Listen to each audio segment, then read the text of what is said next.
just watched A24's newest horror movie, Opus, and the ending made me incredibly sad. I'm Real Slim Katie 25. Let's get into it.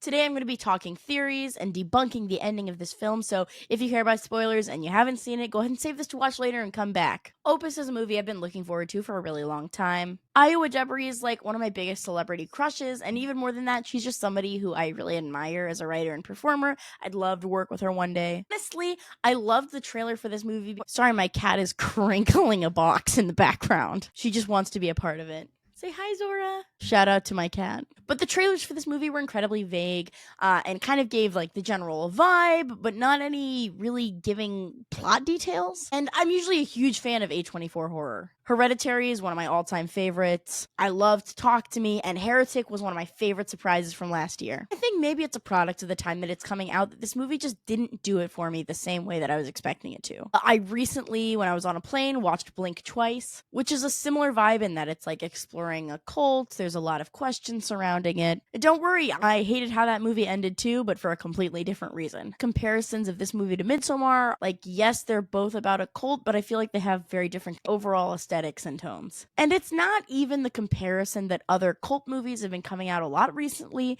I don't think that's what bothers me about Opus. Why I didn't like the ending to Opus is its own pessimistic tone about the overall themes. So let's talk about it. Let's break down this ending. We start to get into this final act when Ariel decides she wants to leave. She discovers the other journalist's beheaded head, and as a good character, decides to get the fuck out of there. And to me, was incredibly obvious as soon as they sit down at the kids' puppet show that there's no way this was gonna go well. So the puppet show, The Tragedy of Billie, needs a little bit of context. Billie Holiday, one of the queens of jazz, died of heart failure because of her substance abuse issues. And the children's puppet show seems to pretty clearly infer that it was the reporters that caused her and led her down this path of substance abuse, essentially wanting the audience to infer that it's the reporters that led to her death directly. Perhaps the most clear evidence that the director believes this is that the actual reporters are real taxidermied rats. And if that isn't a clear comparison of calling journalists and reporters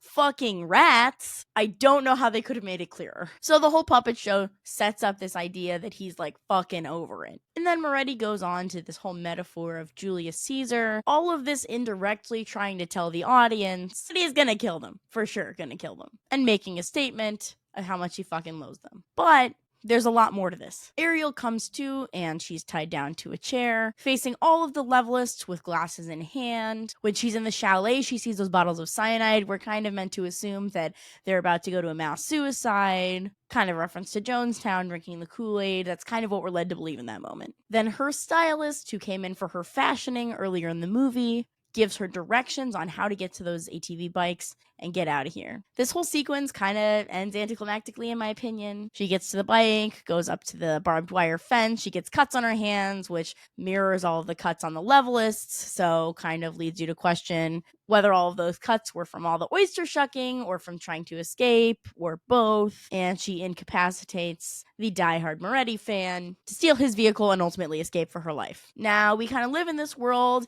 as we see she's famous, she's released her book, she's profiting off of this whole thing. Moretti is in jail, the levelist bodies were never found, until we get to this really interesting montage of her talking to Moretti in jail. He answers the whole why her with, honestly, in my opinion, not a good enough answer to support the entire movie, right? He liked her. She was untainted by this world of journalism. As we see in the Book of Levelists, he likes to teach them young. I understand that. But ultimately leads into that he picked her with the intention of her telling his story. We see this montage of all the levelists spread out, no longer actively practicing, living normal lives. He talks about the leaders of the world are no longer left brain or right brain. It's these creative types, and people don't care about what happens because they really care about your heart and your spirit. And we see the stylist who helped Ariel escape teaching the principles of levelism to young children, telling us that her escape was planned the entire time. It wasn't this great act of goodwill. I didn't take it as this amazing act of goodwill. Not that she saw another young African-American woman and wanted to save her and let her out. She escaped all of this and continued teaching the principles of levelism to children. It was all planned. Moretti wanted her to write his memoir because ultimately his thesis that she is going to help prove is that people won't care that he committed violence, won't care that he's doing all of these horrible things, because they believe in his principles and they believe in his character. Which pisses me off. I understand. I get it. It's a little heavy-handed. But it kind of fucking sucks to hear that shit right now. Like, it couldn't have punched the audience in the face more with this idea that people don't care if charismatic leaders do bad things, that they'll forgive it. Like, we get it. And it sucks because I'm sure the screenwriter wrote this like 5 to 12 years ago. But I'm going to the movies to escape. I don't want to be confronted with that reality. I get it. Maybe that's a personal thing. The whole thing to me is very reminiscent of season 3, episode 7, the finale of The Boys, when Homelander, giving a speech, kills an audience member and people around start to cheer. It's cynical. And I get it. I get that that's the reality we live in.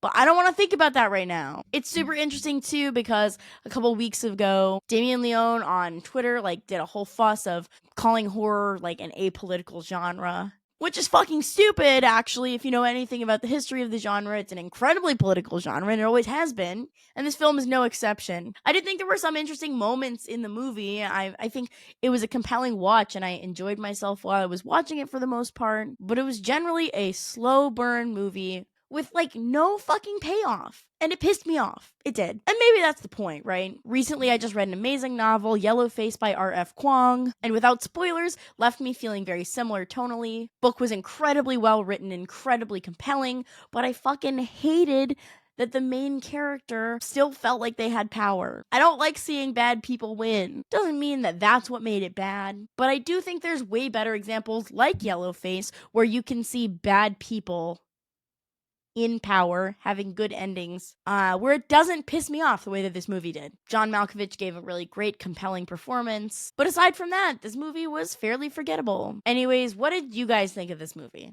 Am I nuts? Did everybody else love it? I don't know. Let me know in the comments. Also, what did I miss? Let me know. There's nothing I love more than seeing comments and getting to hear what you guys think. Also, if you like this video, me and my best friend Louie do shit like this all the time, so please give us a subscription, check out some of our other videos, it would mean the world. Anyways, I'm gonna shut the fuck up and go take a nap, but love you guys, bye!